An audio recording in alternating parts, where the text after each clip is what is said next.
So, the main character introduces himself and begins the story. My name is Tu Yi and, as an absolutely sane person, I want to say that time travel is a complete nightmare. Previously, the guy was fascinated by debates on the topic of time travel on forums on the internet. He even wrote a sarcastic response to a user who was interested in the reign of which dynasty someone would like to go to. Tu Yi answered him and wrote that in ancient times there were much more wars, and it would not be difficult to die immediately upon arrival in the past. It is stupid and naive to hope that you will immediately become an emperor with 1,000 concubines. Well, then Tu Yi was overtaken by karma and he was able to experience the beauty of it by his own example, because he found himself in a parallel world as an emperor. More precisely, the beginning was not good. Tu Yi found himself at the funeral of the previous emperor, immersed in a gloomy atmosphere of sadness and mourning, before his fate took an unexpected turn.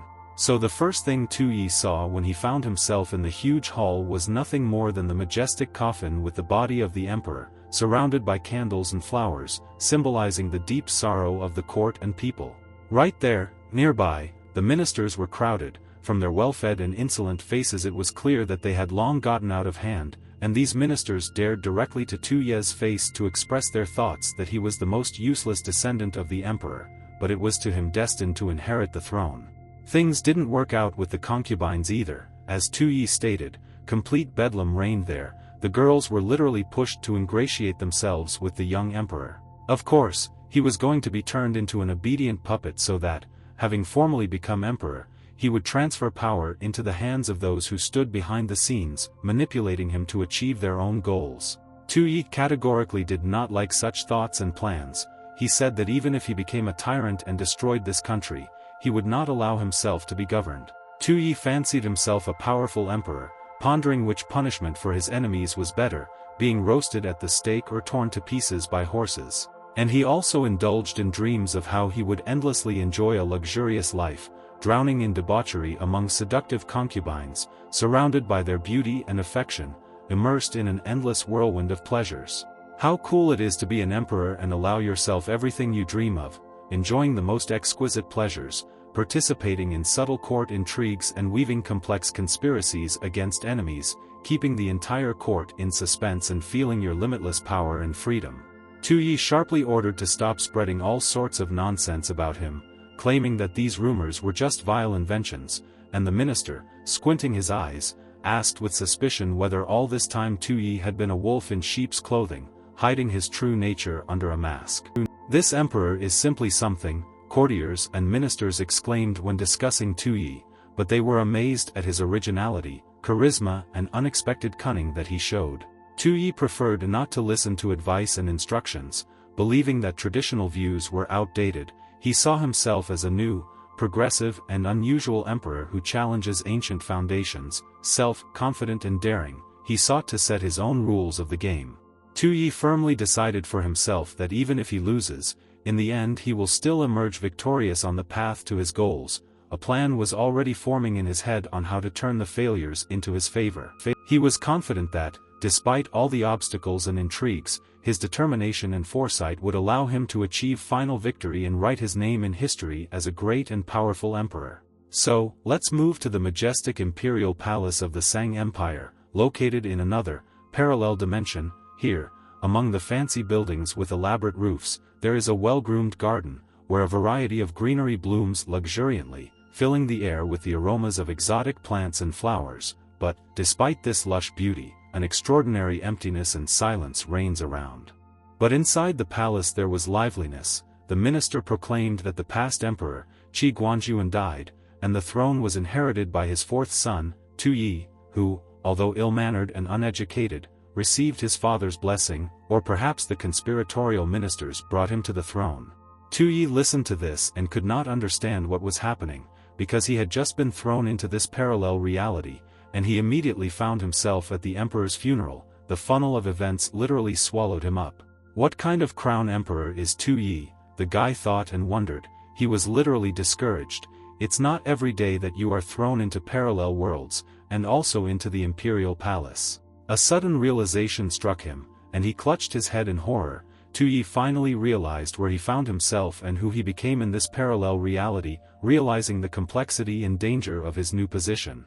But just recently, Tu Yi was a simple guy living in the modern world, spending time watching videos, communicating on social networks and discussing on forums. Suddenly, Tu Yi remembered how he once again wandered through the expanses of the forum, and a question caught his eye about which historical dynasty from the past who would like to join and why. Tu Yi also remembered his not entirely polite answer, and to be completely frank, completely boorish, he remembered how he was rude and ridiculed his interlocutor, how he tried to prove to him that our time is the best. Was it really this kind of karma that came to me? A terrible guess came to Tu Yi. He began to make excuses that he didn't mean anything like that, it was just a stupid joke, and immediately lamented that he ended up in an unknown place and an unknown time. Tu Yi discovered that his wrist was decorated with a gold heavy bracelet. It turned out to be the warning system of the imperial dynasty, or simply Speedic, and this same Speedic began searching for information about the country based on location. Tu Yi could no longer stand the talking bracelet and became furious, shouted. He began to suspect that this was all one big prank and this was one of the elements of this prank. Speedic continued to broadcast that the system was generated according to his wishes, and he would be able to return home if he brought this dynasty to collapse, and he, Speedic, would help him in any way he could. At this time, a girl was carefully watching Tu Yi. She was wondering why Tu Yi suddenly froze in a stupor, and at that moment he was thinking about what kind of stupid condition this was for returning home, to destroy the dynasty. He had never encountered anything like this before. And the girl was also thinking about what had happened to Tu Yi. Before, he always smiled stupidly when he looked at her, but now, obviously, something was wrong with him. Tu Yi noticed the girl's gaze and asked the speedster to provide a report about the stranger. He gave him a whole dossier. It turns out that the girl's name is Zhao Shu. She is the adopted daughter of Emperor Zhao Zhuo, was presented to Emperor Tu Yi as a concubine, and with her help Zhao Zhuo intended to monitor Tu Yi and control him. Suddenly, right in front of Tu Yi's eyes, a tablet with Zhao Shu's data flashed up. The Speedic helpfully tossed the guy all her characteristics, such as influence, cunning, strength, and Tu Yi simply froze in amazement. It was like a game, and the Speedic confirmed what the system provides to his the owner statistics of all people nearby.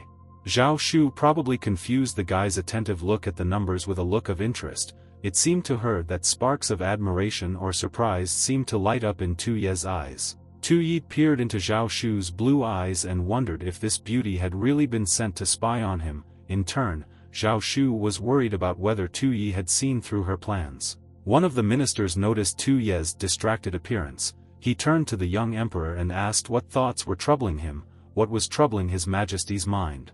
Instead of answering, Tu Yi turned to the system and asked it to show data about this gentleman. Really, Tu Yi guessed, these are the very conspirators whose secret manipulations could affect the future of the empire. The system immediately issued a dossier. It was Li Tianyuan, the first prime minister of the Qin dynasty, Zhao's half-brother Zhuo. Li considered Tu Yi to be his brainless puppet, and therefore placed him on the imperial throne. Zhao's thoughts and opinions Zhuo, the second prime minister, were no different in opinion from Li Tianyuan. However, Zhao's abilities and performance Zhuo was superior to the first minister. While Tu Yi was amazed at the cunning and influence of these gentlemen, Zhao Shu looked at him and wondered why His Majesty had such a distant and cold look. This had never happened before, and it frightened and at the same time turned the girl on. Zhao Zhuo turned to Li Tianyuan and asked him if it seemed to him that the young emperor was worried that the throne to which he had been placed would begin to shake under him. Tu Yi replied that he was not afraid at all, but, on the contrary, he was praying that the throne under him would collapse, and along with the throne the whole country. Zhao Shu hung on his every word and thought about how the emperor managed to remain so calm. Could it be such that he cares about the fate of the country? Zhao Zhuo said that the late emperor had expressed a desire to see Prince Tu Su, who was currently abroad on a military campaign, in his place. So, Tu Yi thought, the old man wanted this Tu Su to become the heir, and now he is not in the capital, because he leads the army. At this moment Zhao Zhuo solemnly said that they did not submit to Tu Su's will and supported Tu Yi as the heir to the throne.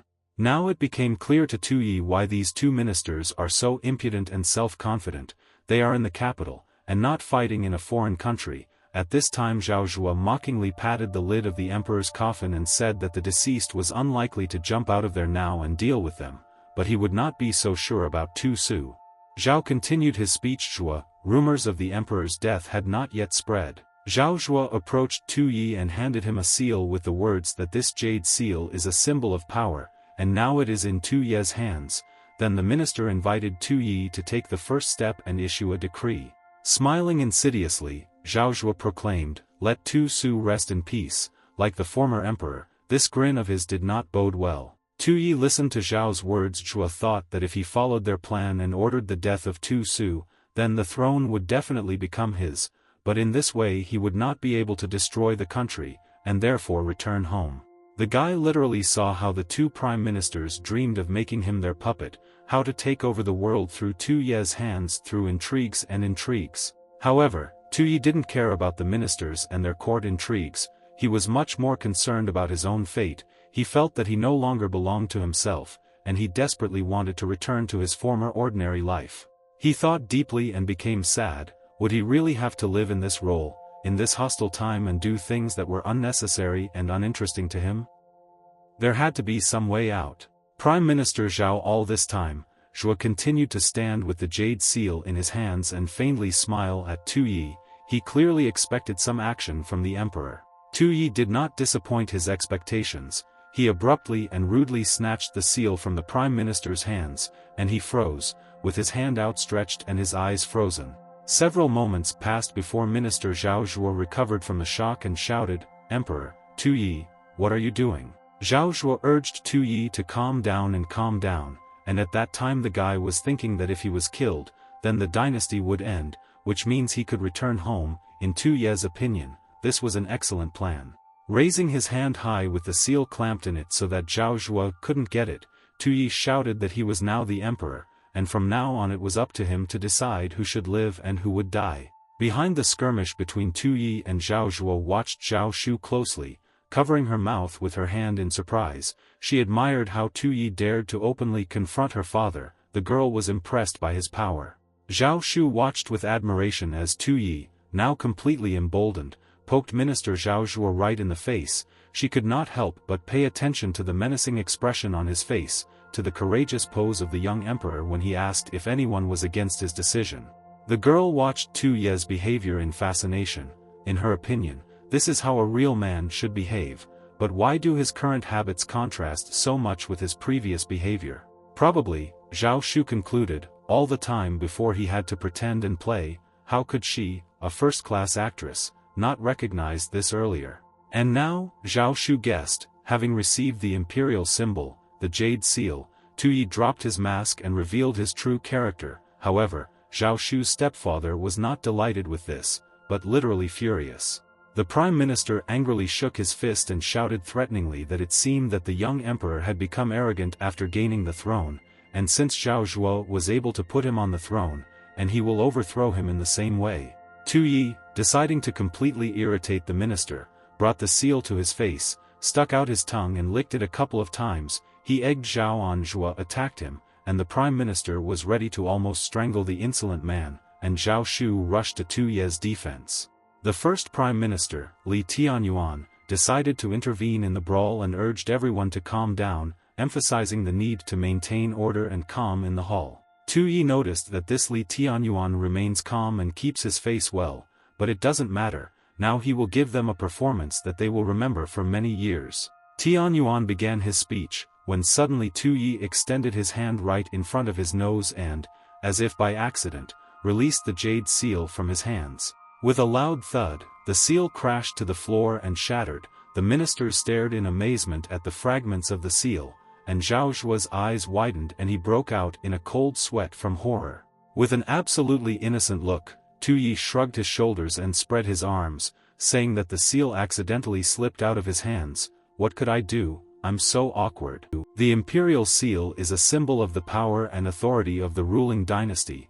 Only the emperor has the sacred right to seal his decrees with it. It gives the right to command vassals and is the key to the conquest of the world, which at all times has been the object of the desires and ambitions of powerful rulers and emperors. Head of the Qi dynasty Guanjuan was called the emperor, making it clear that his power would last for centuries, and I, Tu Yi thought, had just broken this seal, which, consider it tantamount to treason. Even Li Tianyuan should not endure such a provocation. With expectation and hope in his eyes, Tu Yi stared at Li Tianyuan, as if telling him, "Come on, kill me if you dare and put an end to this damn dynasty."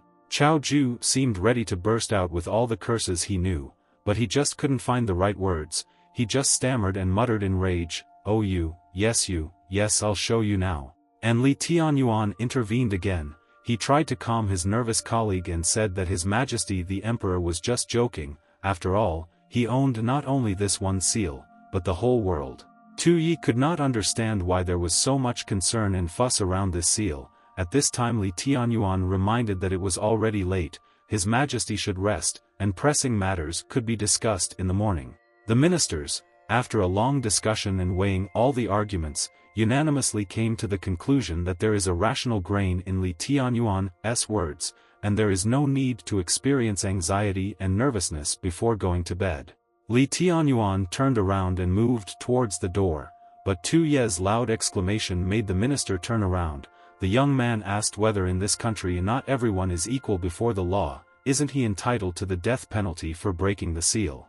However, no one was in a hurry to send Tu Yi to execution, although the two prime ministers had not the most friendly plans for the young emperor. As soon as he left, they began to discuss that it was time to get rid of him. The idea to get rid belonged to Chao Ju, and Li Tianyuan tried to find out if the premier understood what this could lead to. In response to this, Chao Ju was indignant that Li Tianyuan reverently called the boy Your Majesty. The minister asked whether his colleague understood what would happen if, during Tu Su's absence in the capital, Tu Yi, the young emperor, died under mysterious circumstances. "Will we not," continued Li Tianyuan, his two closest advisors, "be the first to be suspected in this matter?" And in general, Li Tianyuan concluded, the seal is broken, which means we will not be able to put any more pressure on Tu Su. Therefore, according to Li Tianyuan, eliminating Tu Yi is currently impractical, since we supported him as the future heir to the throne. Here Chao Ju asked if Tu Yi had broken the seal on purpose to save his brother from death, and the minister nodded in the affirmative. Initially, Tu Su, the minister explained, was an obstacle on Tu Ye's path to the throne, but currently he is the legitimate ruler, so we will have to reconsider our position, Li Tianyuan concluded. On other continents, the minister said, wars between states continue, while here in the north, the Qi dynasty was able to unite this force under its leadership. Tu Su has the support of a strong army. If he were in the capital now, he would have to worry about his position, since there would be no way to put pressure on Tu Yi, but if he went too far, he would simply let his brother's troops into the city, and we, ministers, we will be defeated. Li Tianyuan continued to develop his thought. According to him, Tu Yi can even use the power triangle diagram to strengthen their position and control over the empire. Zhao Zhuo looked doubtfully at his colleague and asked if he was making things up too much. It was unlikely that this boy had such strategic planning skills. In response, Li Tianyuan reminded Zhao Zhuo said the young man's words about equality before the law and asked his colleague if he knew whose words these were, because these words belonged to the great Wei Qianlu, prime minister of the Qi dynasty.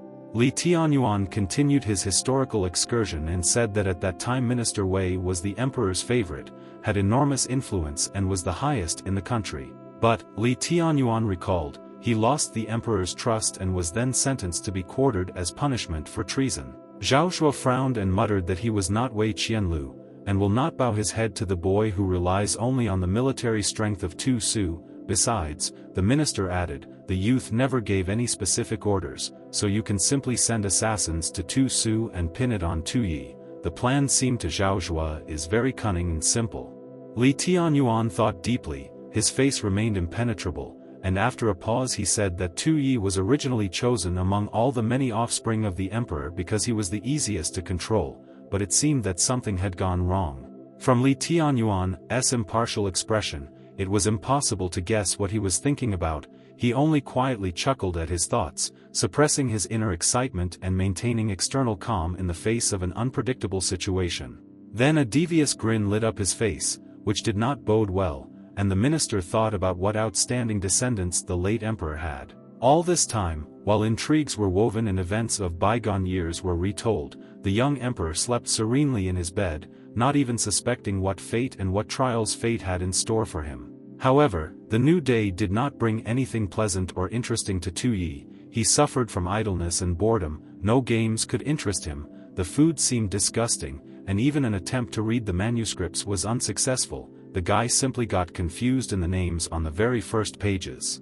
He was terribly furious and cursed this era, and this country, and the dynasty. The guy went crazy without a mobile phone and a computer and was afraid to die here without the opportunity to return home.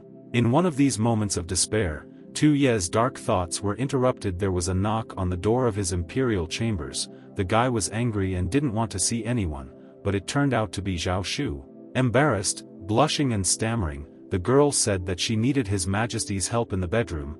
Her whole appearance indicated that help was needed urgently. Hearing such a request for help, the guy immediately perked up. His imagination was already painting him pleasant and exciting pictures. He was anticipating unforgettable moments alone. The guy instantly distracted himself from his sad thoughts and hurried to the bedroom. After all, girls cannot be denied help, especially when it is so urgently needed. The guy and the girl spent many pleasant minutes in bed, and while they were basking and hugging, Tu-yi thought that he had completely lost control of the situation. Tu-yi remembered his mission and intentions to return to his own time, and to implement his plan. He was going to use Zhao Shu in a key role. Suddenly, Tu-yi drew attention to the golden hairpin that adorned Zhao Shu's head, and a plan matured in his head on how to use the trinket for his own purposes. Who would have thought? Tu-yi reveled in his ingenuity, that such a trifle as a hairpin would become the key for him, the key to return back to his home world. Tu-yi stood up from the bed and turned his back to Zhao Shu. While pouring himself a drink, he casually called the girl's name. In the same carefree tone, he asked if Zhao Shu was really a spy sent to him by Zhao Zhua. "Oh God, I've been discovered, it can't be," Zhao Shu thought in a panic. She was wrapped in sheets, and her heart was pounding wildly in fear of discovery. Zhao Shu decided to pretend to be innocent and said in a trembling voice that she did not understand what His Majesty was talking about. In response to this, Tu-yi said that he did not care about her affairs with Zhao Zhua, and therefore she should not be afraid. After taking a sip from his glass, Tu-yi asked again if Zhao Zhua sent her to report to him about all his actions, and then with a malicious smile he asked what it was like to be so easily exposed. Zhao Shu froze in shock and could not utter a word, and Tu-yi continued. He noticed that he liked all these court intrigues and games, otherwise imperial life seemed boring to him. Thinking feverishly, Zhao Shu mentally went through different options. For example, did her stepfather really deliberately send her to the imperial harem, while for Tu-yi this is just a game, and perhaps, by talking about the game, he wants to show that he is tired of her. Tu-yi didn't seem to notice Zhao Shu's tossing. He took a sip from the glass and chuckled that it was just wine. Apparently the guy was not averse to drinking something stronger. Pretending to be very tired, Tu-yi sat down at the table, put his head in his hands and seemed to be snoring, thinking to himself that this was the perfect moment for Zhao Shu to deal with him. It seems that she was thinking along the same lines. Because she was exposed, her secret mission failed, and in the eyes of her stepfather she lost all value and importance. Zhao Shu had only one way to save her own reputation and position. With these thoughts she removed the hairpin from her complex hairstyle, her eyes burning with fire. On tiptoe, silently like a cat, Zhao Shu crept up to Tu-yi, who was serenely sleeping at the table. It seemed that he was sleeping soundly. He was quietly snoring. Suddenly, Tu-yi's sleep was disturbed by a speed signal. He reported that the system data update was completed. The guy looked gloomily at the bracelet and muttered, "What kind of update? I'm about to finish the mission, so get ready to return me home." Speedic explained that for the convenience of the owner, a point system was introduced to calculate the stability of the Qin dynasty. Political, military, cultural and many other factors were calculated, and as soon as Tu-yi manages to lower the country's points to 0, the mission will be considered completed, and for now the sum of points is 1000. That is, Tu-yi guessed, if he dies right now, and there are still points left, then he will simply die here and never return home. The system confirmed that given his current importance, he will not take away many points. Tu-yi swore dirtily. He was furious that the system did not tell him this earlier, and in general, it's very offensive when your life is valued so low. And at that very moment, Zhao Shu was already raising her murder weapon over the young emperor. Perhaps, the girl thought, this is another test from His Majesty, but she has no choice. She was fully focused on her deadly mission. She was about to plunge the hairpin into the emperor's neck, when suddenly Tu-yi suddenly jumped up and grabbed the girl's hand with the hairpin clutched in it. Zhao Shu froze in a daze. Frustrated and taken by surprise, the girl thought that His Majesty had outplayed her again, but Tu-yi himself was extremely relieved that the plan had not worked and he was alive. With a sharp movement, Zhao Shu snatched her hand from Tu-yi's grasp.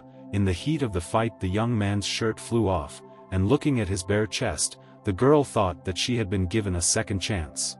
However, the chance did not work out.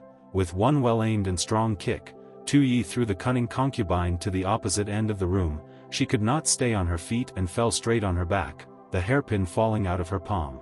Tu-yi approached the girl and mockingly said that she was no warrior, and even dared to climb up to him in only a sheet on her naked body. That's confidence. At that moment, tears of annoyance and despair flowed down Zhao Shu's cheeks. The guy picked up the hairpin that had fallen from Zhao Shu's hands and said that she was too impatient. She got angry because of a few words. Real spies don't behave like that. With these words, Tu-yi roughly grabbed the girl's chin and put the hairpin to her face. Zhao Shu was already, without any embarrassment, crying her eyes out. Of course, the attempt at surveillance and murder had failed. Could it be that now one move from Tu-yi would be the end for her? With these thoughts, the girl was swallowed up by darkness. When she woke up, the girl did not immediately realize where she was and what was happening, but she only remembered that she was in His Majesty's chambers, and then everything seemed unclear. Zhao stood in front of her joie. With a touching voice, he asked whether Zhao Shu had completed her task. The poor girl did not have an answer. She was scared and anxious. "Well," said Zhao Zhua, "if you couldn't cope with such work, then Daddy will have to punish you." At these words, Zhao Shu froze in horror, awaiting the inevitable outburst of the master's rage. "No," Zhao Shu shouted in a frenzy, when she suddenly woke up. Was it really just a dream? Zhao Shu was basking in bed nearby. He turned to the girl and asked what happened.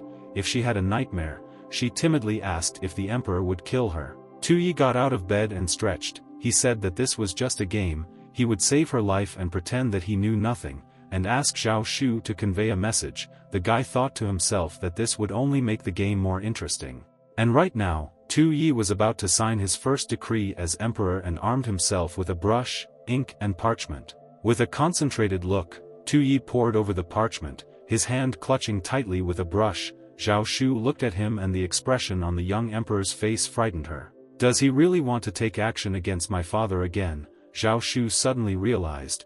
I felt excitement and anxiety, worried about my family and future. Tu-yi puffed over the parchment and cursed quietly. Writing with a brush turned out to be a hellishly difficult task. Unfortunately, this was not taught at his school in his home world.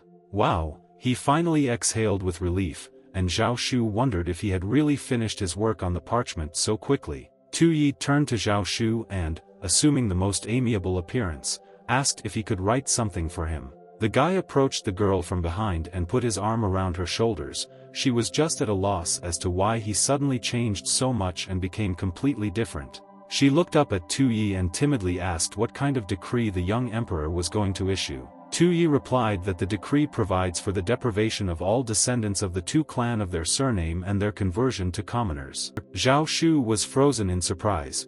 She could not understand why the young emperor would get rid of all members of his family. The girl did not give up trying to unravel His Majesty's mysterious plans, and she asked why he decided to issue such a decree. Weakening the influence of the Tu family is the best way to reduce the number of points, Zhao Shu replied, and by making the descendants of the Tu family commoners, I will not only reduce the number of points, but will also look like a complete fool in the eyes of others.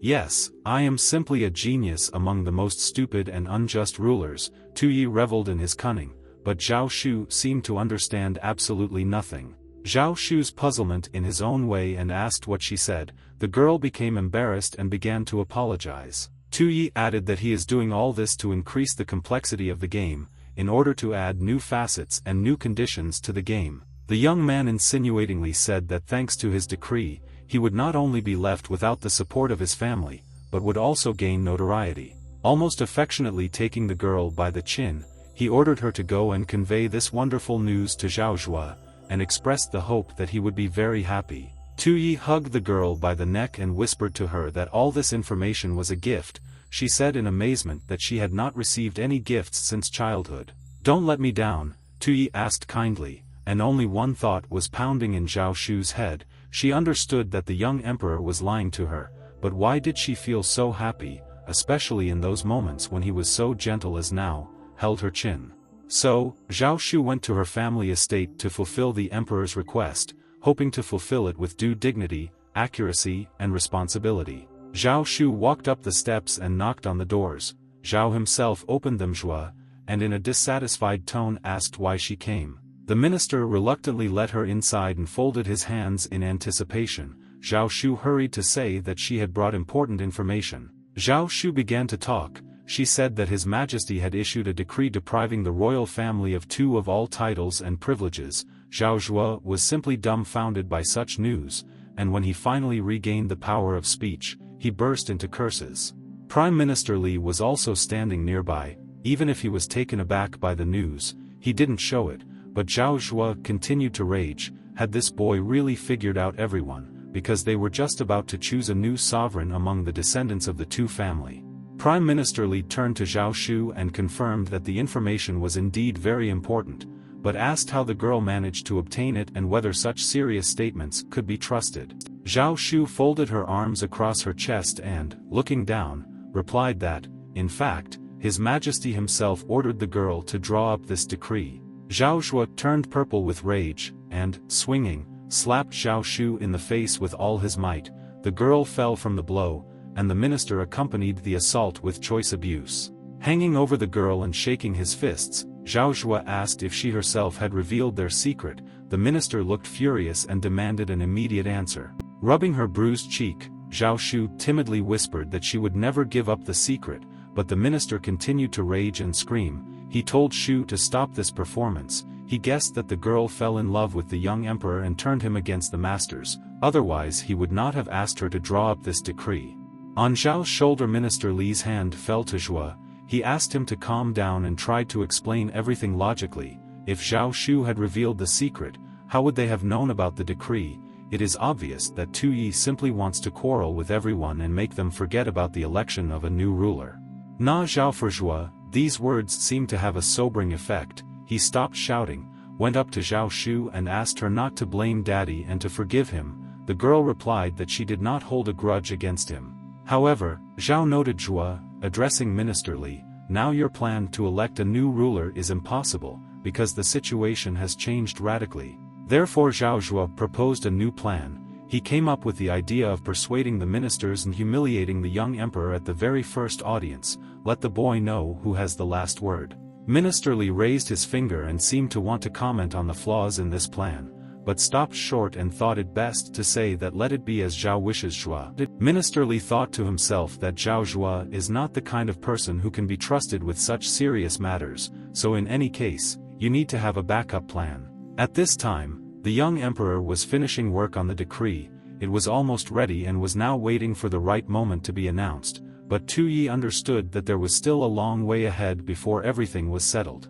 Tu Yi wondered what other ways to deduct points could be invented if he thought carefully. The young man remembered that in history, rulers who destroyed their country not only trusted traitors, but also completely ignored their duties, often raped women and even collected entire harems. Remembering the women, Tu Yi suddenly had an idea. He decided that he would immediately create a harem of female ministers of the imperial court, then they would be alarmed. This way, not only will I write off a huge amount of points, but I will also benefit myself. Tu Yi admired his intelligence and ingenuity. The guy turned to the courtier and ordered Zhao to be summoned to him immediately. Zhuo and Li Tianyuan, he had something to tell the ministers. Important news could not wait. The court servant hurried to carry out the order, and now Tu Yi was already meeting and cordially greeting his high-ranking guests. The young ruler invited the guests to make themselves more comfortable and feel at home in his imperial chambers. Zhao Zhuo sat down and began his speech. He invited Tu Yi to arrange his first audience as the new emperor on the throne.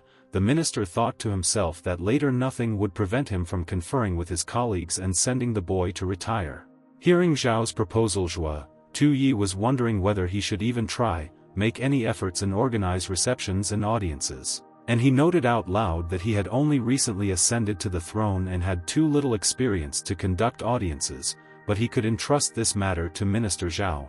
Minister Li Tianyuan guessed that the young emperor was not so simple and naive. He not only guessed that Zhao Zhuo is going to humiliate him during the audience, and also demonstrated his complete trust in the ministers. Thus, Zhao's crude strategy Zhuo proved unsuitable, and Tu Yi decided that the time had come to carry out his own plan to create a harem. Tu Yi suggested that the ministers put off talking about the audience for a while, because he had invited them to discuss something completely different. The fact is, Tu Yi said, that now I only have one concubine, Zhao Shu, and this is a real shame for the emperor, so I want to create a whole harem and recruit the most beautiful women there. The late poor emperor has not yet had time to cool down, and this boy is already thinking about such shameful things. Minister Zhao was indignant. His colleague, Minister Li, was no less outraged. He thought that they would discuss state affairs, but instead they were discussing the creation of a harem, or perhaps this was another cunning trick of the young emperor. If you don't mind, would like to start implementing this plan as soon as possible, Tu Yi said. In his head he was thinking about how to quickly reset the state PowerPoints. The prime ministers were frozen in silence. They did not know how to react to such a proposal. Their eyes reflected bewilderment and deep thoughts about the possible consequences of such a step. Minister Zhao was the first to break the silence. He stated that he supported the emperor's idea of creating a harem, but saw no reason to rush. I understand, Tu Yi exclaimed, and really, we don't need to rush. Why look for concubines all over the country if you can stop at the capital, the guy concluded. Why are you so impatient? Zhao raged to himself. Shua. He silently begged Li Tianyuan not to fall for the boy's crazy idea and to come up with something. At this moment, Tu Yi smiled slyly and said that he had even come up with a way that would save everyone time, and he was about to share the details of this idea. So, Tu Yi said, I propose to immediately begin replenishing my harem with women from the families of palace ministers. If this proposal had the effect of a bomb exploding, the ministers did not show it when leaving the emperor's chambers. They only discussed that Tu Yi did not care at all about state affairs. He was only interested in the harem, and this, as we know, is a sign of a stupid ruler. However, Minister Zhao grinned. Zhua, this path of an inglorious ruler will very soon destroy the boy, which will save us a lot of effort and time. Minister Li Tianyuan was obviously tired of listening to Zhao's stupid, useless and sometimes bloodthirsty ideas, because he shouted at him and told him to shut up.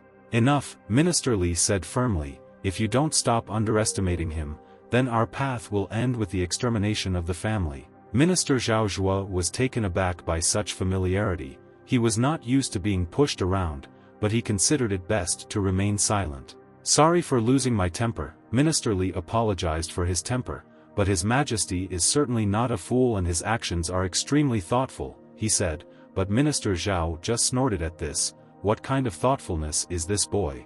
Look, Minister Li began to give examples. You wanted to humiliate him at the audience, but he immediately refused to arrange a reception. He immediately understood our intentions. Minister Zhao objected that their plan was not disclosed and no one could find out about it. This means, Minister Li logically concluded, Emperor Tu Yi knew about this in advance. In addition, he not only refused to arrange a harem, but also decided to create a harem. All these actions, although outrageous, are interconnected and directed against us. But what is the point? Minister Zhao asked, to which Li Tianyuan replied that the young emperor refused an audience because he was able to control state affairs without it. Think for yourself, said Minister Li. Because through the women of the ministers' families he will be able to lure everyone to his side and will leave us in the fool. From such an unenviable prospect, Minister Zhao even broke out in a cold sweat. He whispered, what should we do? Men's honor and pride and the well-being of the country are at stake. Minister Li threw up his hands and said that nothing can be done now, because at the moment the emperor is Tu Yi and he has every right to expand his harem. And for us, the ministers, Li Tianyuan summed up, there is nothing left but to satisfy the emperor's demand in this matter, apparently vital for him. 9 days later, in a side hall of the palace, Tu Yi received Minister Li, who reported that, according to the emperor's decree, all the descendants of the royal family had been demoted, but the news had not yet reached Prince Tu Su, since he was in a military camp far beyond the border. However, this news did not interest Tu Yi too much. he just waved his hand and said that it doesn't matter now, we'll return to this issue later. Instead, the young emperor asked the minister how things were going with the expansion of the harem. It was clear that only this question aroused keen interest in Tu Yi. Li Tianyuan hesitated a little and replied that he had done his best, but there was little time, so he apologized in advance. With these words he cleared his throat and called to greet his majesty. Wow, Tu Yi couldn't believe his eyes. Dozens of the most beautiful girls he had ever seen gathered in the palace hall. They bowed respectfully and showed Tu Yi their loyalty in every possible way. The young emperor even began to salivate. He still could not recover from delight, and wondered if this was heaven, if he was dreaming of all this. The girls continued to bow and squat, holding their fluffy skirts. They looked obsequiously at Tu Yi, who only repeated once again that he was very happy with them all. Tu Yi approached Minister Li and in a conspiratorial whisper asked which of these girls were the most playful and relaxed. Minister Li's face took on an impenetrable expression. He said that he did not quite understand what Tu Yi meant. He wondered to himself whether the emperor had already guessed something, and the emperor himself was angry. Why was Minister Li pretending to be righteous and pretends not to understand the hints? Almost all the concubines, thought Minister Li, were girls from aristocratic families. Were it really only these two girls, Fan Taozhu and Zhuge? Sha aroused suspicion. More than 10 years ago, two wealthy and influential families, Fan and Zhuge, were executed for insulting the late emperor. Minister Li was personally responsible for this execution and completely thoughtlessly decided to save the lives of two girls, then just babies. All these 10 years, Minister Li raised the girls in secret, and to his surprise, they inherited the talents of their fathers and became important pawns for him. On the eve of introducing these two girls into Tu Ye's harem, Minister Li called them to his office and said that Emperor Tu Qian, who exterminated their families, was dead. The girls listened carefully to Minister Li, and he continued, "You never managed to take revenge on the old emperor. Now you have such an opportunity," Li suggested, "but the risk is extremely high. The new emperor Tu Yi is much more cunning, dangerous and insidious than Tu Qian, so you have little chance." But the girls passionately shouted that they only want revenge, are ready to take risks and even to death. Thus, it was not difficult for Li Tianyuan to persuade the girls to get closer to the emperor through the harem. Not only a sense of revenge motivated them, but also Li's unquestioned authority. Tu Yi immediately liked the two girls. He looked with all his eyes at these rare beauties. Even among other concubines they stood out with their brilliance and elaborate outfits. The young emperor's close attention to the two girls did not escape the attentive eyes of Minister Li, who realized that Tu Yi had immediately noticed them. Minister Li couldn't know this, but with the help of a speedometer, he had already collected a complete dossier on the girls, found out their abilities, talents, and also the fact that they wanted to get closer to the emperor only in order to take revenge for the extermination of their families. I also learned that both girls were adopted by Li Tianyuan, and both lost their families at the behest of the late emperor. It turns out, Tu Yi came to the conclusion, these girls are spies who were sent to him by Minister Li. But this is not bad. The image of fatal beauties wanting to avenge their families goes well with the image of a stupid ruler. Well, not bad at all, Tu Yi decided, walked up to the girls and gallantly asked them to introduce themselves. The girls said their names. One of them was called Azu, the other Asha. The girls seemed shy and embarrassed. Asha looked the most shy. The girl's cheeks were flushed. She did not dare to raise her eyes to the master, and Tu Yi asked what and why she was excited. Damn, Minister Li cursed to himself, Asha is too shy. If Tu Yi continues to put pressure on her, she will give herself away. Tu Yi gently took Asha by the chin and said insinuatingly that there is no need to be afraid. He is actually a very simple person. You should not treat him like a deity. Tu Ye's touches and affectionate words completely confused and touched the girl. She understood that she could not resist the emperor and his pressure, charisma and charm. Speedic informed Tu Yi that Zhuge's hidden characteristics Sha are unknown and not included in the database. In a state of stress, touching various sensitive parts of the body, including even the chin, can cause shame and even lead to loss of consciousness. Damn, Minister Li swore. Seeing the state of Asha, he understood that she was about to expose herself, and the whole cunning plan would collapse again. And so it happened. A moment later Asha fell unconscious on the floor, and Tu Yi realized that the girl needed to win back her devotion in order to calm Li's anxiety, but Asha turned out to be unstable to stress and the performance failed. Tu Yi understood that now Li Tianyuan would be afraid that she would give herself away, and would definitely decide to find an excuse to replace her. At this moment, Minister Li tirelessly bowed and fell to his knees, begging him to forgive him for making such a mistake and bringing an ill-mannered woman to the emperor. He is ready to send her to hell even now.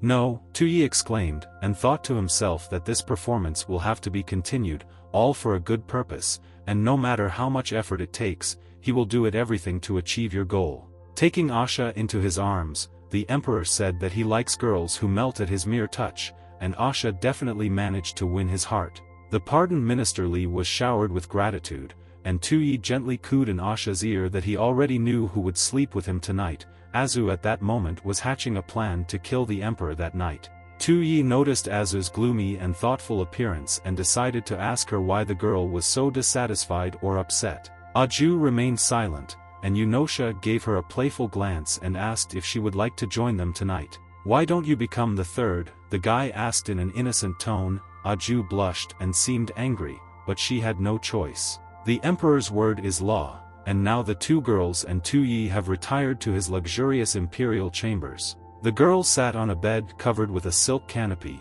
Tu Yi looked at them and thought that among all the beauties in his harem, these two girls, in his opinion, were the most suitable. The system showed Tu Yi that the girls wanted to destroy the country out of revenge, which meant that this was an opportunity that he couldn't miss. After all, he had the same goals. After all, if, Tu Yi thought, Minister Li raised them with his own hands in secret and then brought them into the harem, there must be something special about them. What a pity, Tu Yi thought, that the system only displays basic information and basic characteristics, and he does not know which skills will really help him destroy the country. The girls in bed were already bored without attention. Azu wondered what this boy was thinking about. Obviously, the girls thought, we would have to give ourselves entirely to him, and he would humiliate us in every possible way. Nothing will stop the emperor from torturing us, because we are completely in his power, the new concubines thought doomedly. Asha became nervous again from such thoughts, and Tu Yi seemed to her to be completely demonic and insidious. Tu Yi looks dangerous, even when he is inactive. An alarming thought pounded in the girls' heads. For some reason the fact that he still had not touched them seemed frightening to the girls. In Tianyuan's last instructions before being sent to the harem, he said that they should not worry about their personal data. Minister Li took care of this. Li also warned that Tu Yi is very smart, cunning, despite his lustfulness. Beauty alone will not deceive him. Moreover, Li continued, Zhao Zhuo got ahead of him and sent Zhao Shu to him, so she is not only their ally, but also their competitor. In order to gain Tu Ye's trust, Minister Li instructed the girls, you must demonstrate your other qualities, skills, and values besides beauty. I'm sure you know how to do this. Minister Li concluded his parting words to future concubines. The flow of the girls' memories was interrupted by Tu Ye's voice. He noticed their thoughtfulness and wondered what they were thinking about so deeply. I just asked you a question, the guy insisted, and I would like to get an answer to it. The emperor was losing patience. Tu Yi repeated his question, looking into the concubine's eyes. He wanted to know what the girls could do, how they could surprise him and entertain him. Asha was the first to respond. She said that she could tell fortunes using hieroglyphs, understood the stars and astronomy, and also knew a lot about talismans, geomancy, healing and alchemy. Yes, the list of her talents was truly limitless.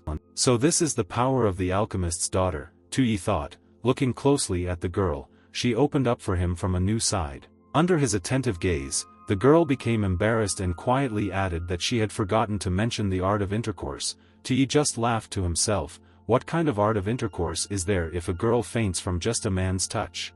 Well, what can you do? Tu Yi asked Achu, who noted to herself that the emperor, apparently, was not too pleased with Asha's answer. Azu was in no hurry to answer. She was plunged into memories, and her childhood in a family of merchants appeared before her eyes. As a child, Aju constantly observed the way her grandfather conducted business and learned several important lessons from him. Thanks to her grandfather, she learned not only how to handle money, but also how to deal with all kinds of people. But what later happened to her grandfather, namely his arrest and execution, made her realize that mastering both of these skills could arouse suspicion and serve as a disservice. Therefore, Azu decided, before taking revenge on Tuyi, she needed to protect herself, and for this she would have to wrap herself in a harmless image that would not arouse suspicion. Therefore, Azu took on the most innocent look and answered Tuyi that she was just a fragile girl. What could she do? The guy thought that, of course, Azu was in no hurry to reveal the truth about herself. Embarrassedly adjusting her hair, the girl said that she was born into a noble family, but her parents died, and the only thing she had left was the family's wealth. Azu decided that there was nothing better than the image of a helpless woman with a huge fortune. Wow, Tuyi was taken aback. Azu is posing as a poor orphan with a huge fortune, almost a Batman from a parallel reality. The guy thought about it and came to the conclusion that, be that as it may, both girls can contribute to the destruction of the country. However, out loud he said something completely different. He asked Azu why he, the emperor, needed the wealth of her family. Why don't you then manage the state treasury? Asked Tuyi, and this question from the emperor made Azu speechless. Since Azu is from a family of hereditary and famous merchants, Tuyi reasoned, and merchants always strive for their own benefit and enrichment, then the girl will do an excellent job of ruining the country, emptying the treasury and destroying the economy. An obsession with the elixir of immortality would fit perfectly with the image of a stupid ruler, Tuyi decided, and therefore suggested that Ash, from a family of alchemists, become a government mentor, and in his free time work on creating an elixir of immortality for the emperor. Asha froze at this proposal, as if struck by thunder. Not a single sound escaped her open lips. Tuyi had already seen in his dreams how, instead of the elixir of immortality, the girl would treat him with deadly poison, how the destruction of his body would fall on her, on Asha. Oh yes, back to reality Tuyi, I almost forgot about one important matter, the guy announced. Since you are now a mentor, he turned to Asha, from now on you will wear a Taoist robe, which symbolizes your new role. Asha still couldn't get over the shock when she saw this robe, but Tuyi was pleased. He liked this kind of cosplay, and then he decided to play big. He had already indulged in his dreams of how he would organize entire cosplay parties with all his numerous concubines. He had already seen what exquisite outfits he would come up with for them. The night had already turned into twilight, and Prime Minister Zhao Zhuo continued to remain in his office, absorbed in thoughts of state affairs. Sitting at a table in front of a sheet of parchment and clutching an ink brush in his hand, the minister pored over hieroglyphs, thinking through every word of the new decree. If stupid Tuyi is not going to issue this decree, then I will do it instead, Zhao muttered. Zhuo, besides, he added, I can use the imperial seal myself. Tu Su, thought Zhao, although he knows how to lead troops, he is too driven by loyalty. If he is ordered to cut his throat, he will do it without hesitation. So, Zhao concluded, by eliminating Tu Su I will only deprive Tuyi of military support and he will have to listen to me. Putting down the brush, Zhao Zhuo shouted to me. Immediately there was a clatter of feet. His faithful servant hurried to his master without slowing down. Zhao Xian, the military servant of Minister Zhao, entered the chamber, knelt down on one knee and expressed his readiness to listen to the order, his gaze expressing devotion and humility. Minister Zhao ordered his servant to go north to the city of Lindong and convey his newly signed decree to the Commander-in-Chief Tu Su, especially emphasizing the importance of this order. You must see with your own eyes how Tu Su commits suicide, the minister instructed, and then you will have to bring his head to me, and I, in turn, will present it to the emperor as a gift. Yes, the servant accepted the order and set out. The last preparations remained. It was necessary to form a detachment of messengers and equip them. Xiao as soon as possible, she was already expecting important news. The bird flapped its wings and disappeared into the darkness of the night. Only a silhouette flashed against the backdrop of the full moon. The raven carried out instructions with unfailing precision. At this time, the servant Zhao Xian had already set off on horseback, accompanied by a group of messengers. He was in a hurry to deliver the imperial decree to the city of Lindong as soon as possible. However, the messengers were being watched by a group of mysterious people in black robes and hoods lurking on the branches of a tree among the dense foliage. Thanks to their skill at stealth they were practically invisible. The leader of the group was obviously a young girl. The left half of her face was covered by a mask in the shape of a butterfly, and it was the same girl who commanded the group to get ready. Let's begin, the girl commanded, and the squad, with cool composure, jumped from the branch of a tall tree, where they had previously sat in ambush. Jumping, a couple of fighters lost their balance and fell straight to the ground. The girl urged them on and ordered them to move. The ambush was apparently arranged for the messengers led by Zhao Xian. They were rushing through the forest at full gallop, when suddenly the horse of Zhao's servant saw an obstacle in front of him. It turned out that right in the middle of the forest there was a rope stretched between the trees. The horses did not have time to slow down and fell, knocking over a group of riders. The misadventures of the messengers did not end there. The same hooded guys under the leadership of Mrs. Zhao jumped out of the ambush, and not only jumped out, but began to attack the messengers. The attackers were dexterous and agile. They were armed with sharp daggers, and jumped from the trees directly onto the heads of the messengers. They struck like birds of prey, mercilessly and accurately. The intentions of the attackers were clearly not the most friendly. One of them shouted that Madame Zhao ordered not to leave anyone alive. The harsh tone of the voice only reinforced the words. The military servant Zhao Xian exclaimed, "Traitors, how dare you attack the messengers," and called on the attackers to stop and come to their senses. However, the attackers did not listen to Zhao Xian and continued to shed blood. Chaos and confusion, fear and disorder reigned around. Screams shook the night forest. Miraculously, the surviving servant Zhao continued on his way, the full moon illuminating his path. Suddenly the silence was broken by someone's footsteps. Someone crept up on the messenger from behind and put the cold blade of a dagger to his neck. It turned out to be Mrs. Zhao. Not wanting to make the messenger tormented by guesses about who these surprise attackers were, Madame Zhao said that they were the Kunwai guards. However, this did not save the messenger. The blade slid down his throat, blood sprayed out, and the killer was done with the prophet, and now he is presenting the lady with a heavy box, obviously a valuable cargo that the messengers were carrying with them. The attackers opened the box. As expected, the imperial decree was hidden there. Lady Zhao chuckled and said, "Did our brainless emperor really order Prince Tu Su to commit suicide?" One of the bandits turned to the lady and asked if they had not exceeded their authority with their actions today, if this was a real imperial decree. It seems that Mrs. Zhao was not delighted with her subordinate's doubts. She became angry and asked if he had really forgotten about the original goals of the Kunwai Guard in the short time of peace. Lady Zhao reminded that just as light gives birth to darkness, so Qian gives birth to Kun.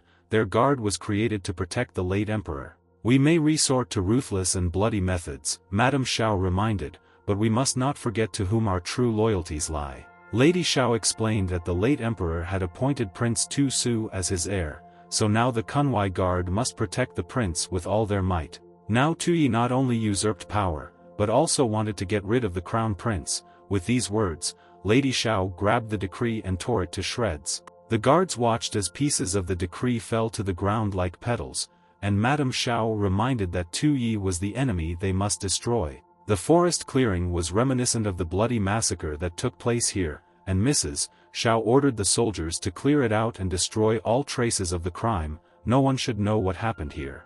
Madame Zhao thought like this: Prince Tu Su is located far in the north. The journey to the capital and back takes at least 4 days. This means, Mrs. Zhao decided, for at least 4 days Tu Yi should not suspect anything. And then, Mrs. Zhao summed up, "I will kill Tu Yi with my own hands." She shouted out the last words with particular pleasure. Apparently this thought pleased her very much. At that very second, somewhere far, far from the forest and Mrs. Zhao, Lu Yi sneezed loudly. He was just sitting and playing cards with Azu and Asha, and he asked the girls which of them was thinking about him now. 5 days have passed, and Minister Zhao Zhuo began to worry. He sat in his chambers and thought, trying to solve the mystery of the deathly silence of the messengers. Although he couldn't even sit due to excitement, he paced the room back and forth and wondered where this Zhao Xian had disappeared to. There had been no news from the stupid messenger for 5 days. Zhao's mental tossing, Minister Li Tianyuan entered his chambers. He immediately noticed Zhao's anxiety and asked if he was waiting for someone, judging by Zhao's appearance, for someone, but he certainly wasn't waiting for Minister Li. Minister Zhao was clearly suspicious of Minister Li's late visit and asked what he was doing here and with what intentions he had come. Li Tianyuan raised his index finger and solemnly announced that he had come with one good news and one bad. "Well, then start with the bad one," suggested Minister Zhao Zhuo, and prepared to listen, focusing his attention on the upcoming news. "Your plan," Minister Li shouted. the same one with the forgery of the imperial decree failed. Minister Zhao was simply dumbfounded by such news. You, Minister Zhao muttered, unable to find the right words.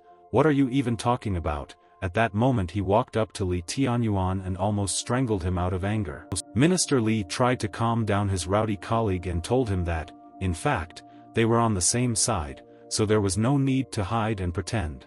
Li Tianyuan continued his story. He said that 5 days ago, Zhao Xian was killed in the suburbs, and he was killed by the head of the Kunwai guard, Madame Xiao.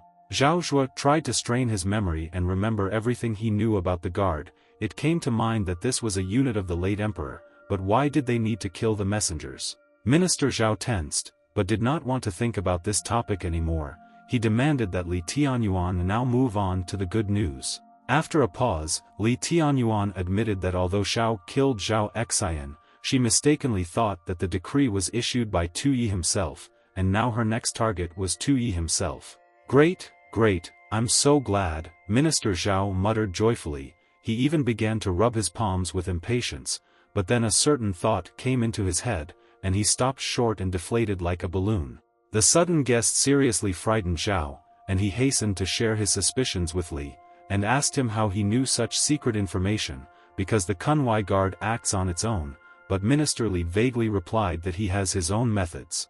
This time, Li concluded, Tianyuan, we are very lucky, as they say, every cloud has a silver lining. The minister breathed a sigh of relief. We will take advantage of the situation and equalize the balance of power, promised Minister Li Tianyuan, standing thoughtfully at the window, as if he was peering into the distant horizons of vague prospects. Today, His Majesty, continued Minister Li, is organizing a party in the palace with his harem. There will be a whole gathering of people, including high ranks and court ladies. Therefore, Minister Li reminded, tonight Xiao has an excellent opportunity to physically eliminate Tu Yi.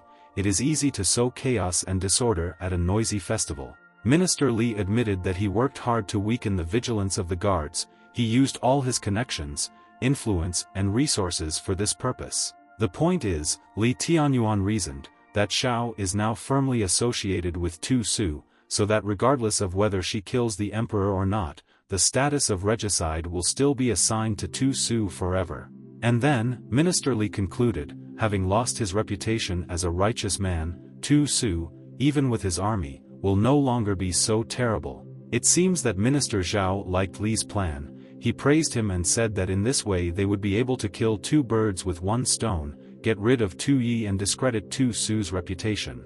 Li Tianyuan asked Minister Zhao to take into account that he described the ideal option, but in reality everything will be left to fate, so it is worth being flexible and prepared for any development of events. Minister Zhao was worried about what Li was talking about, because this plan is ideal. What could be the problem? But Li didn't waste time explaining. He said that he just came to tell the news, and now it's time for him to go. Leaving Minister Zhao's chambers and going down the stairs, Minister Li thought that the only one who could stop the plan was the young Emperor Tu Yi. Minister Li also made arrangements for Azu and Asha, who hate the Tu family with all their hearts, to also have the opportunity to attack His Majesty tonight. Li Tianyuan wondered if the girls were able to withstand Tu Ye's calculations even though they were smart and cautious. A cosplay party led by Tu Yi was taking place in the Qianyuan Hall of the Imperial Palace. Girls in a variety of outfits that amazed the imagination exchanged compliments and wondered which of them the emperor would invite to his chambers today. The girls exchanged not only compliments, but also barbs, because all the concubines of the harem were of aristocratic origin, so none wanted to give in the fight for the favor of his greatness. Xiao, the head of the Kunwai guard, entered the hall. She was in an elaborate outfit and a veil that covered part of her face. Upon entering, she thought about what a shameless and libertine Tu Yi was, judging by the outfits of the ladies present. Xiao's killer instinct haunted her. Looking at the girls, she wondered why they were so inspired by the desire to kill, because they had obviously never heard of martial arts. So, after looking around this whole cosplay party, Xiao came to the conclusion that it was a complete horror. The girls noticed Xiao, whose outfit obviously went out of line with the theme of the evening, and began to discuss her, wondering if it was a maid who had finally come out into the world. They were unaware that Xiao could hear everything. One of the girls remarked that Zhao's idea for a costume was good, but only power and influence mattered here, and the idea alone was not enough. Her friend burst into loud laughter. Xiao was trying to persuade herself to calm down and focus on the goal, when suddenly the courtier announced that His Majesty had arrived. And here was the young emperor, wearing only shorts and a robe carelessly thrown over his shoulders. He entered the hall and greeted the assembled guests, and Xiao realized that the time had come. Right and left, Tuyi blew kisses, confessed his love to every beauty, and happily watched the system message, which notified him that his dissolute and depraved lifestyle, as well as gluttony, had reduced the total number of government points by 200. The girls reacted with delight to the appearance of Tuyi. They vied with each other to confess their love to him, shouted that they wanted children from him and, in general, were in ecstasy. Then Tuyi's gaze fell on a clearly new girl in his environment. He had never seen her before. The stranger interested him, and the speedster immediately gave him a detailed dossier on Xiao, and it was exactly her, including even information about what she intended kill him. Xiao also noticed Tuyi's gaze. She interpreted it in her own way and wondered if he had already noticed her and guessed everything. At that very second, fearing premature exposure, the girl took out a dagger and rushed at Tuyi shouting, "Die, tyrant!" Xiao Tuyi rushing towards him, he only scratched the back of his head in bewilderment. He was confused by such a strange and overt aggression.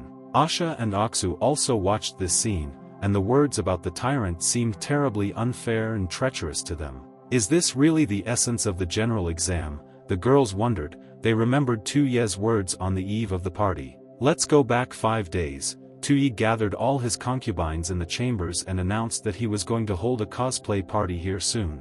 Asha and Azu misinterpreted the word cosplay and thought that some kind of general exam awaited them. However, Tuyi explained that cosplay is a role-playing game for which girls must prepare beautiful costumes on different themes, and the concubines are only required to play their roles and entertain him. At these words from the emperor, Asha and Azu looked at each other, and meanwhile Tuyi continued to explain that the essence of the general examination is to play out your role as diligently as possible. Therefore, when the girls saw Yi Xiao rushing towards Tu with a dagger in her hands, they thought that this was part of the general exam. Azu decided that this impostor decided to play the role of an assassin, and, as everyone knows, such a dangerous role will easily win the attention of a man. So the girl decided at all costs to prevent her rival from achieving her goal and rushed towards her. Azu shouted that she would stop the killer for the sake of His Majesty. Of course, it was not difficult for Xiao to grab and push away Azu, who was clearly inferior to Xiao in combat skills. The head of Kunwai decided that this girl must be crazy if she thought that she could stop her. Xiao clearly doubted Azu's adequacy. The other concubines also began to guess that perhaps this was the essence of the role-playing game, and now this upstart would outplay everyone. We will not let this girl outshine us all. With this exclamation, the concubines rushed en masse towards Xiao, showing remarkable unity, determination and solidarity in the face of a common threat. The concubines surrounded Xiao in a tight ring and vying with each other, shouting that she would not be able to attract the attention of the emperor with such villainous methods, that the new girl, apparently, did not know the rules, and that the harem had its own hierarchy, and each concubine knew her place. Xiao's plans at all costs, and Tuyi himself looked at this action with silent surprise. Xiao was surprised at such devotion of the concubines. She was amazed. In front of them was a cruel and dissolute scoundrel, and they were ready to risk their lives for him. What was so special about him? Since it is your choice, I will not show you mercy. With these words, Xiao swung her dagger at one of the concubines defending the emperor. Oh no, Tuyi exclaimed, the harem plays a very important role in creating the image of a stupid ruler and fulfilling my main goal, the destruction of the country. Under no circumstances should the concubines be allowed to suffer. But stop, don't touch them. The Xiao emperor tried to stop. She froze for a moment and thought why, instead of saving his own skin, he decided to stop her, although it was a brave, but stupid act. The concubines admired Tuyi's courage. He stopped the killer for their sake, and Xiao asked if Tuyi wanted to die for them, but, however, she was not at all averse to killing several girls while she was waiting for an answer. Tuyi understood that now was not the time to die, because in this case, his main goal would be failed, and all his efforts would be in vain. Tuyi turned to Xiao and said that his time had not come yet. She replied that this did not mean anything.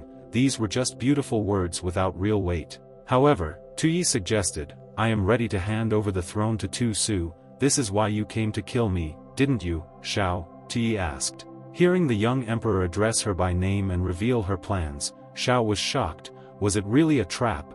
Did Tu know everything about her and her goal? Xiao was incredibly puzzled and looked closely at Tu-Ye's face and asked what he was really after. Tu-Ye theatrically raised his hand and solemnly announced that it was time to show the cards. What am I trying to achieve? Asked Tu-Ye. I'm just a fool and a slacker, he answered. Did I really deserve such an amazing harem? I don't have the ability to rule the country. I have no desire to be an emperor. Isn't it better? Asked Tu-Ye. Convey the throne to a more worthy person. The concubines in luxurious costumes looked at Tu-Ye with all their eyes. They could not believe that their beloved emperor was saying such strange things. Suddenly, a system notification lit up in front of Tu-Ye's eyes. He was notified that his action had caused the random event reconstruction of the Chen Bridge military mutiny. The essence of this event was that there was a threat that could force Tu-Ye to voluntarily hand over the throne. Tu-Ye rejoiced. He made the right choice, because with his desire to preserve the harem he caused an event that would lead to the destruction of the country, which means his balance would be completely reset. Xiao peered incredulously into Tu-Ye's face. She could not believe that there were people in the world who were ready to voluntarily give up power, and came to the conclusion that the emperor was still trying to deceive her.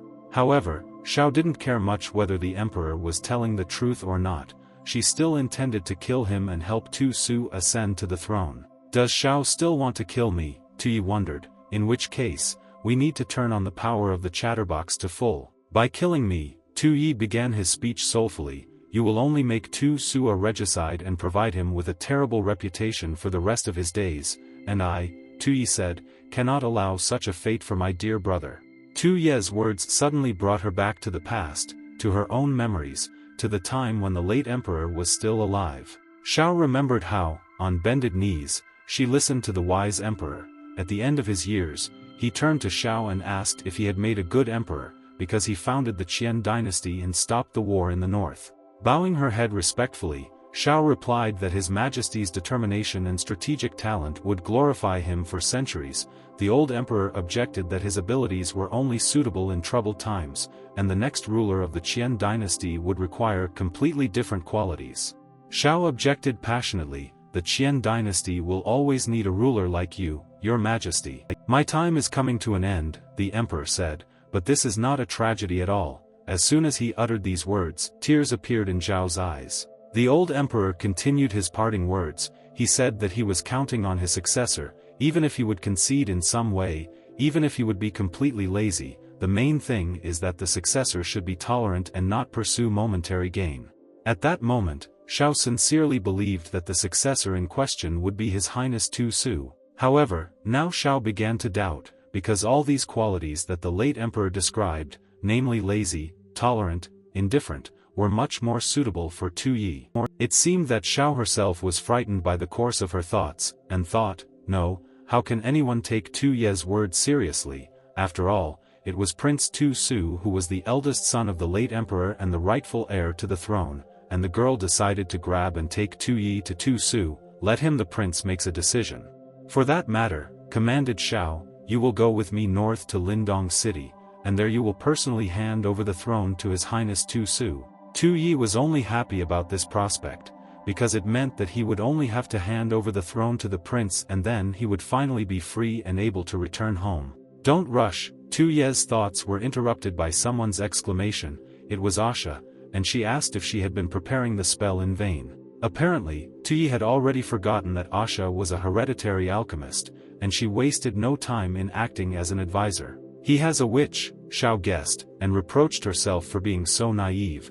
She suspected that everything Tu-Ye told her about the transfer of the throne turned out to be a lie. Xiao clutched the dagger tightly in her hand and thought that Tu-Ye was not at all as stupid as she had previously thought. Firstly, he knows how to manipulate people. In fact, at this moment, Tu-Ye was confused. He did not understand what was happening and was completely confused. Suddenly, someone put a hand on Tu-Ye's shoulder and squeezed it encouragingly. It was Azu, and she asked Tu-Ye not to worry, because Asha is a very powerful sorceress. This killer, said Aksu, is no match for Asha. Asha is capable of protecting you, rely on her, advised Aksu. Tu Yi was inwardly indignant. He did not ask to protect him at all. This is not at all necessary. Azu, on the contrary, was proud of herself and was glad that she asked to do this. The night before Li Tianyuan sent Azu and Asha to the harem, they had another conversation, during which the minister discussed in detail the plans and role of the girls in the upcoming operation. Soon you will end up in a harem, Minister Li instructed the girls, and become close to Tu Yi. You know what your main mission is? Li asked, emphasizing the importance of the task. Yes, Azu shouted hotly, we will look for an opportunity to kill him to avenge our families. Her tone expressed determination and fearlessness. Li just laughed at the girl's answer and asked if they really think that they can take revenge on the late emperor by simply killing Tu Yi. No, Li continued, your main mission is to destroy the Qian dynasty, which was founded by Emperor Qianjun. Therefore, Prime Minister Li Tianyuan concluded, killing Tu Yi would wait until the moment was right. The girls looked at Li in surprise, and he continued the conversation. Initially everyone considered Tu Yi the most stupid and worthless prince. Minister Li said that, taking advantage of Tu Su's absence, he helped Tu Yi ascend the throne and thereby played an important role in the political struggle. Therefore, Azu guessed, by becoming concubines of the young emperor, we would lead the Qian dynasty to decline. You really grasp everything on the fly. Li Tianyuan praised the girl's intelligence, appreciating her understanding of complex political intrigue. However, as you can guess, Li said, this was my original plan, but after Tu Yi ascended the throne, it seemed to be changed. What we previously took for stupidity turned out to be a cunning disguise, Minister Li concluded, and Tu Yi became much more unpredictable. Therefore, do not rush to kill him, said Minister Li. You will have to watch him to find his weak points. Azu looked at Li and realized that she was seeing such an expression on his face for the first time. Is he scared or excited? The girl wondered. His excitement was transmitted to her, feeling how his tension was transmitted to her, causing her a surge of mixed emotions and nervousness. Azu, Mr. Li addressed the girl, you are very smart and will adapt perfectly to the environment around him. Your insight and cunning will help you successfully cope with the task even in the most difficult situations. And you? He turned to Asha, although simple-minded, are strong in witchcraft and very efficient. Therefore, he admonished the girl, Li, you must remember only one thing. Tu Yi must not meet with Tu Su under any circumstances. Li Tianyuan finally spoke his main parting words to the girls. They replied that they understood everything. Therefore, the girls now understood that Mr. Li was indeed not mistaken. Tu Ye's stupidity was just a disguise, carefully thought out and skillfully executed to hide his true intentions and abilities. Really, terrible guesses flashed. Tu Yi organized this strange banquet with disguises only in order to come into contact with the Kunwai guards, and then team up with Tu Su against Mr. Li. The girls had long been engrossed in the fight, their movements becoming more and more violent and chaotic, and Tu Yi decided to stop this madness and loudly called for them to calm down. His voice cut through the noise of the battle, forcing everyone to freeze and pay attention to him. The girl came to her senses, realizing that her emotions had taken over. I seem to have gotten carried away and almost got caught. Tu Yi, looking at the fighting girls, suddenly remembered that, in fact, Asha and Azu are allies of Li Tianyuan and together they are hatching insidious plans against him, the emperor. Li Tianyuan, Tu Yi guessed, wants to use him as a puppet, and these girls will under no circumstances allow the throne to be transferred to Prince Tu Su, which means, Tu Yi decided, he needs to take control of Asha and launch a reconstruction of the military rebellion. Tu Yi was thinking about how to stop Asha when he suddenly remembered her vulnerability, namely that under stress, touching various parts of her body could lead to loss of consciousness. The guy approached the girl from behind, put his arm around her waist and put his hand on her neck. She immediately froze and the rhythm of her breathing changed. Tu Yi gently but firmly held Ashu and softly said how, as an emperor, he could allow his beloved concubine to fight for him. These words completely turned the girl's heart into sweet syrup. She was about to lose consciousness from the feelings that overwhelmed her. Come on, take advantage of the moment, grab me, shouted Tu Yi Xiao, and at that moment Asha was already lying limply in his arms. Puzzled, Xiao was about to swing her blade, but suddenly stopped and wondered if this was another Tu Ye's cunning plan. Come on, stop procrastinating. Tu Yi was angry, his voice was saturated with despair and anger. He understood that when the guards appeared, it would be too late to act, and all their efforts would be in vain. Time was playing against him, and every moment of delay brought the collapse of his plans closer. Meanwhile, Xiao decided to first capture the emperor, and then think about further actions. Her determination and swiftness impressed Tu Yi, and he liked her line of thought. With a run and with all her strength, Xiao attacked Tu Yi, who was still holding Asha in his arms. The girl was still unconscious. Suddenly, Asha, still unconscious, seemed to soar and ascend into the air, her eyes still closed. It turns out that Usha had hidden abilities of the second level. They manifested themselves during loss of consciousness from the touch of a man. The room was filled with a thick purple fog. It seemed that Asha herself did not know about her hidden abilities. Xiao and Tu Yi were completely frozen in amazement. Superpower stipulated that she could go into a state of rage if any other woman other than Aju came into contact with this man. Xiao, it seems, had also never encountered anything like this, and looked at Asha in surprise, and then, opening her eyes, in an unusual voice she demanded to take her hands off her man. Asha did not look like herself. Her eyes shone with a mysterious emerald light, and a ghostly purple smoke curled around her. In its halo she approached Xiao. Xiao put her dagger forward, showing that she was ready to fight to the end. However, Asha did not stop. She, unarmed, folded her hands in front of her in a prayer gesture. Flight, the true fire of Samadhi, was Asha's spell, and indeed, as soon as she folded her hands, flames flared up around her. A fiery funnel spun right above Asha. She commanded it and was about to bring it down on Xiao. Realizing the danger hanging over her, Xiao still seemed stiff and did not move. Her pupils literally turned into dots. But Tu Yi was not at all delighted with his concubine protector. He understood that if Asha killed Xiao, then the event would not happen and the points would not be taken off. Hurry up, lie down immediately, Tu Yi Xiao commanded, and rushed forward to save the girl from Asha's wrath. But, it seems, it was too late. A funnel of flame swirled around Asha's hand, and she pointed it straight at her rival. From the outside it seemed as if fire rain had fallen on the imperial palace, so strong and powerful was Asha's anger. But Tu Yi still turned out to be dexterous and lucky. He managed to push Xiao away from the fiery funnel in time, and, knocking the girl off her feet, he somehow miraculously pressed his lips to hers. It seems that none of the three girls expected such a development of events, but Xiao was especially amazed. Tu Ye's accidental kiss made her literally boil with rage. The flames continued to rage around. Their tongues licked the walls and ceiling, illuminating the room with bright light. Everything was covered in thick smoke, which made breathing difficult and blinded the eyes. Turmoil and disorder reigned. Aksu stood a little to the side and watched, covering her mouth with her hand in amazement. Fog was swirling before her eyes, and none of the participants in the fight was visible, when suddenly, among the smoke, Azu was able to see a silhouette. It turned out to be Tu Yi. He was unharmed, at least at first glance. He was standing in the middle of the room and looking around. Chen Bridge Mutiny event, as well as the triggering of the next event, Wang of the Qin Kingdom hiding behind a pillar. In the history of Tu Ye's home world, the assassin Jin Ku was supposed to kill the Wang of the Qin Kingdom, Yingzheng, but Yingzheng escaped death by skillfully hiding behind a pillar, and then the court physician stopped the killer by throwing a bag of medicine at him.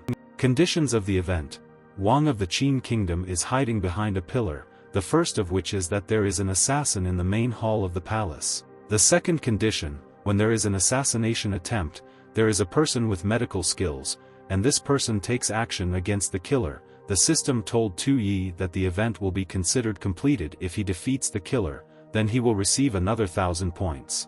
The system congratulated Tu Yi for his current point balance being as much as 1,400, but Tu Yi just got furious. What kind of new event is this? Suddenly, Tu Yi realized that since the last system update, his points not only had not been debited, but had also been replenished, which meant that his return home was delayed again.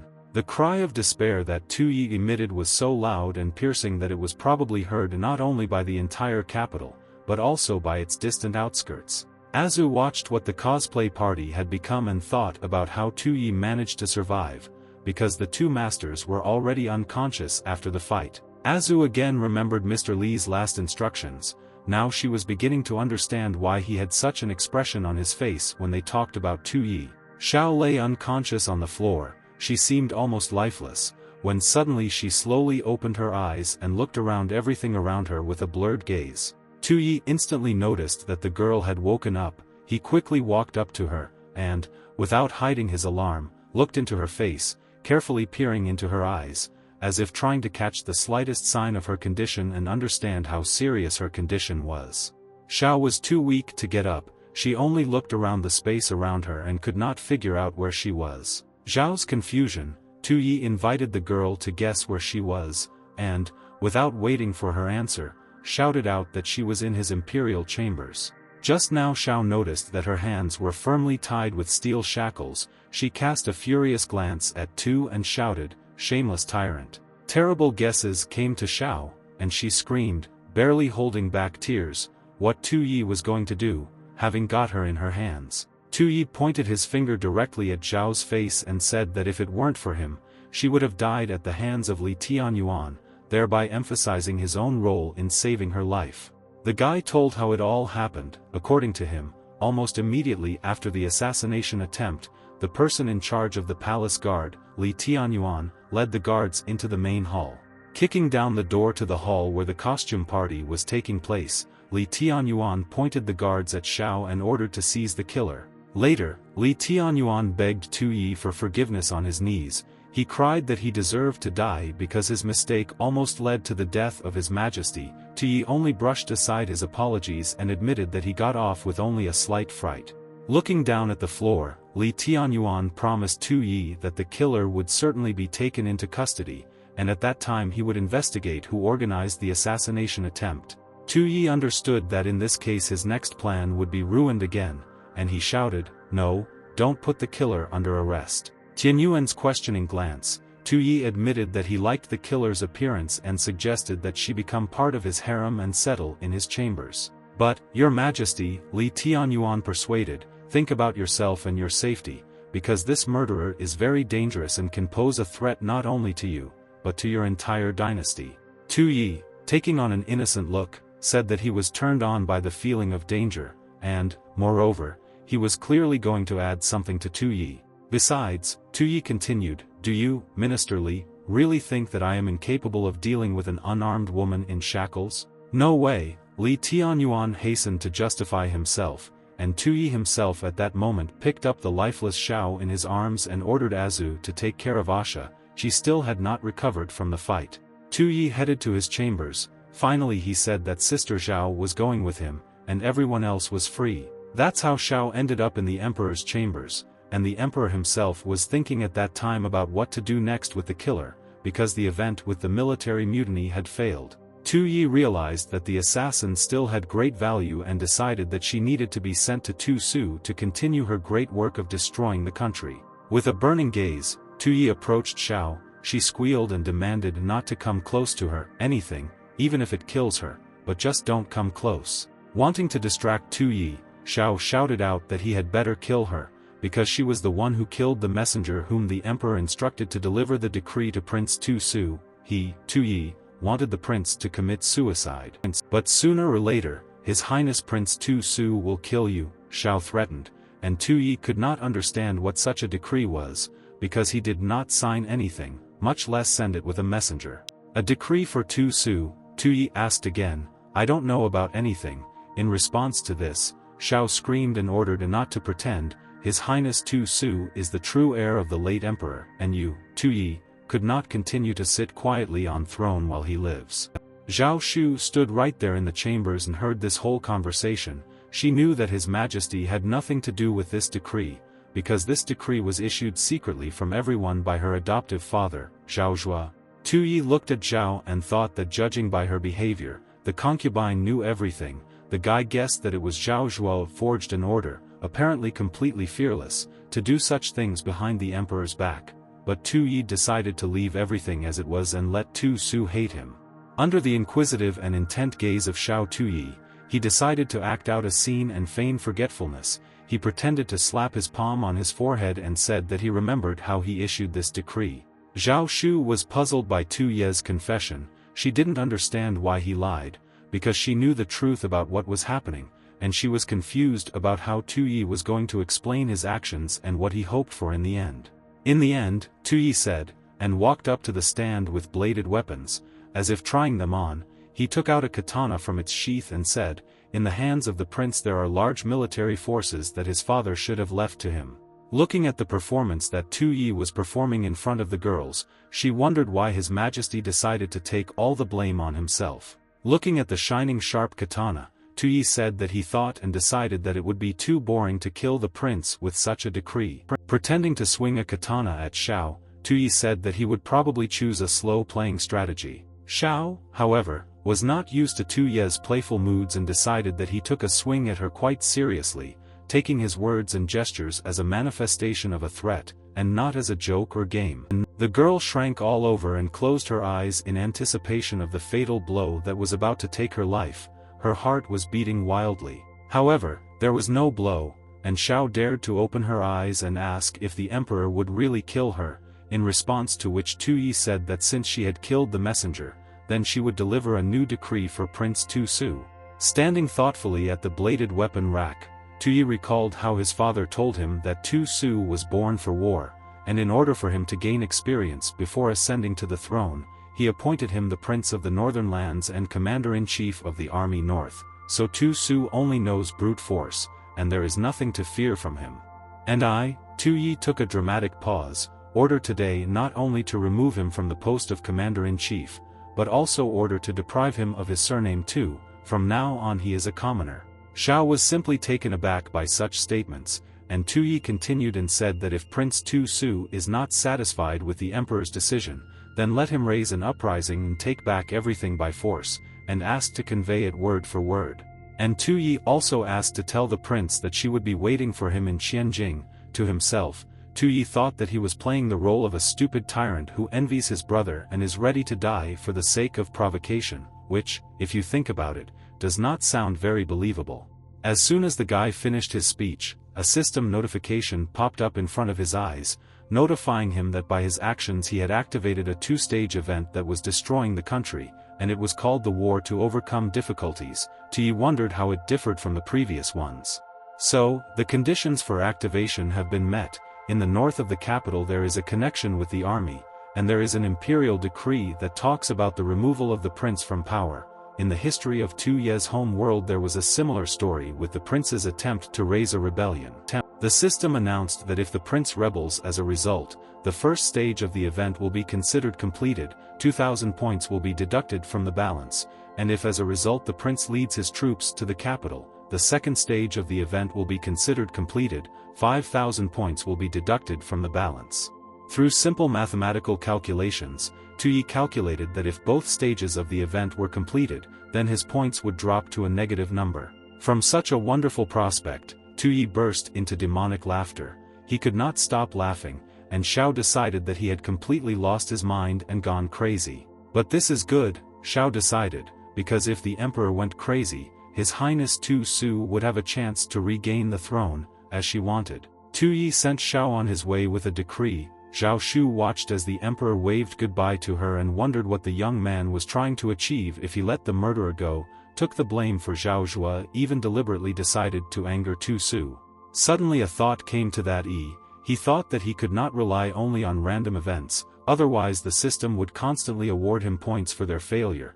It seemed that traitors would have to be used in every possible way for the plan to destroy the country.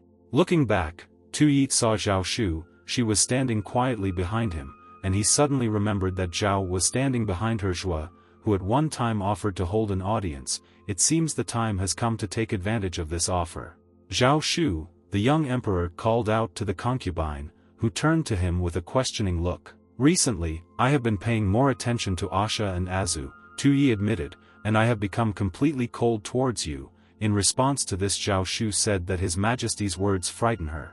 Tu-yi asked the girl not to be afraid and reminded her how he asked her to convey something to Zhao Zhua, and now he had a new request. He wanted Zhao Shu to convey to his stepfather the news that the emperor was going to have an audience. Let the minister prepare well. Voicing his request, the young emperor gently hugged Zhao Shu's shoulders. She literally melted and could not refuse her master's request. All said and done, and the date of the audience was set. gentlemen, ministers and the highest classes gathered in the ceremonial hall of the imperial palace. Minister Zhao arrived at the celebration hall. The nobles scattered greetings and bows, meeting the important gentleman, but he only waved off the formalities. On Zhao's face Zhuo smiled contentedly. The subordinates respectfully bowed their heads in front of the minister, but his expression suddenly changed to dissatisfied. He noticed that Li Tianyuan did not appear and inquired about the reason for his absence. Zhao Zhuo was informed that Minister Li had asked him to tell him that he was not feeling well, and Zhao Zhuo was already beginning to seethe internally. It seemed that Mr. Li had underestimated his plan.